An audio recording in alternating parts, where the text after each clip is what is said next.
आज मैं आपको लेके चलती हूँ मेरी किरदार की दुनिया में, जिसका नाम है लक्ष्मी। कि आज फुर्सत से बैठी हूँ, ना घर की टेंशन है ना पति की चिकचिक है, तो सोच रही हूँ कि आप लोगों से बातें कर लेती हूँ। मेरा नाम लक्ष्मी है। वो क्या है ना, जिस दिन मेरा जन्म हुआ था ना, मेरे पिताजी को नौकरी का लेटर मिला था, इसलिए उन्होंने मेरा नाम रख दिया लक्ष्मी। एक बहुत ही सिंपल परिवार में जन्म हुआ है मेरा, मिडिल क्लास फैमिली, लेकिन सपने बहुत बड़े हैं। सबके होते हैं, पर मेरे उतने बड़े भी नहीं हैं। पढ़ाई में मैं कोई कल्पना चावला नहीं थी, बिल्कुल मिडिल क्लास की, कैसे तैसे बीए पास की। खैर, माँ ने ट्रेनिंग दे दी थी, किसकी? झाड़ू पोंछा और खाने की। और पति के पेट का रास्ता तो खाने से ही जाता है ना, तो मुझे लगा भाई मेरी ट्रेनिंग तो पूरी। अब बस कोई सपनों का राजकुमार आएगा घोड़ी पे बैठकर और मुझे अपने साथ ले जाएगा अपनी खूबसूरत सी दुनिया में। मैं नाजुक कली झूमते हुए मस्त अपने ही अंदाज में चले जा रही हूँ, अपनी दुनिया जिए जा रही हूँ। इसी बीच मेरे पिताजी ने एक रिश्ता ढूंढ लिया। पिताजी ने रिश्ता ढूंढ लिया और लड़का ना कहीं का नवाब था। वैसे मैं भी कौन सी करीना कपूर हूँ। खैर, लड़का कहीं का नवाब नहीं था, लेकिन मैं खुश थी कि चलो शादी हो गई, क्या पता वो एसडीएस का इलाज भी कर दे। सपनों की दुनिया समेटकर शादी का दिन भी आ गया। मैं अपने लाल जोड़े में बड़ी नज़ाकत के साथ झूम रही थी, मेरे सैया वाले गाने पे डांस भी कर रही थी। पिताजी ने शादी में थोड़ा ज़्यादा खर्चा कर दिया। मैंने बोला, पापा इसकी क्या ज़रूरत है? बोले, बेटा ये तो करना ही पड़ता है, समाज की रीत है, अपनी हैसियत से जितना होगा एक पिता देगा ही ना। मैंने कहा, पापा वैसे एक बात बता दूं, अपने पापा की परी हूँ मैं। उड़ नहीं सकती तो क्या हुआ, अपने ख्यालों में झूमती तो फिर भी रहती हूँ। पापा को मेरे हाथ की पनीर की सब्जी बहुत पसंद थी। सोचा पतिदेव को भी शायद होगी, शायद नहीं होनी ही चाहिए। खैर, शादी में बहुत दहेज के साथ उन्होंने मुझे विदा किया। मैंने कहा, इतनी अच्छी लड़की दे रहे हो यार, क्या ज़रूरत है उनको दहेज की? पर समाज की रीत, संस्कार और परंपरा, इसी से तो हमारा भारत बना है, नहीं? विश्व गुरु। समाज की सारे नियमों की पोटली बांधकर, अपने सपनों को सजोकर मैं चल दी अपने आसमान में, अपने ससुराल में। ससुराल की पहली रात सासू माँ का आगमन हुआ। बोली, बेटा। मैंने कहा, जी मम्मी जी। कैसी हो? मैंने कहा, बढ़िया। अच्छा, पर माँ ने एक बात सिखाई थी, देखो लक्ष्मी, ज़्यादा ज़बान नहीं चलाना है, कचर कचर नहीं करनी है, जितनी उछल कूद तुम अपने मायके में करती हो ससुराल में वो नहीं करना है।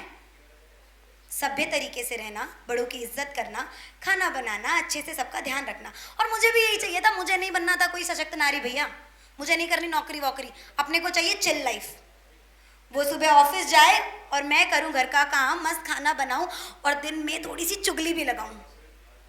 इसकी साड़ी ऐसी, उसकी साड़ी ये, उसका ये वो, फलाना ढिकरा, पता नहीं क्या क्या। सेट थी मेरी लाइफ। पर मेरे ख्यालों में हकीकत थोड़ी सी अलग होती है। चल रही थी जिंदगी जैसे तैसे, वो ऑफिस जाते थे, घर आते थे, मैं खाना बनाती थी, उन्हें खिलाती थी। सासू माँ से छोटी मोटी अनबन होती थी, वो तो शायद हर घर में होती है, तो मेरी भी हो रही थी। लेकिन एक दिन कुछ ऐसा हुआ, उनका आना हुआ और मुझे बोले, लक्ष्मी बस बहुत हो गया। मैंने कहा, क्या? बोले कि मैं अब बाइक पे नहीं जाऊंगा ऑफिस, और मुझे तुम्हें भी शर्म आती है बाइक में ले जाने की, तो अपने पापा से बोलो कि मुझे एक कार पे गिफ्ट कर दे। पापा क्यों गिफ्ट करेंगे आपको कार? क्यों? तुम उनकी बेटी नहीं हो, इकलौती बेटी? हाँ, तो उन्होंने अपनी हैसियत के हिसाब से शादी में किया तो था, तो क्या तुम्हें पराया कर दिया तुम्हारे पिताजी ने शादी में एक बार देकर? मैंने कहा, क्या बोल रहे हो आप, मतलब? बोले, देखो कुछ नहीं है, पापा से बोलो एक फाइनेंस करा दे, वैसे भी उनकी सरकारी नौकरी है, करवा ही देंगे।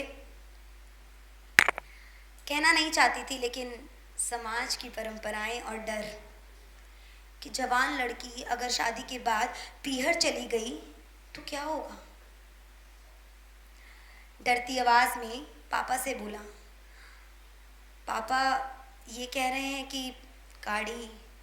शायद मुझे समाज के बारे में नहीं पता था, लेकिन मेरे पिताजी को पता था।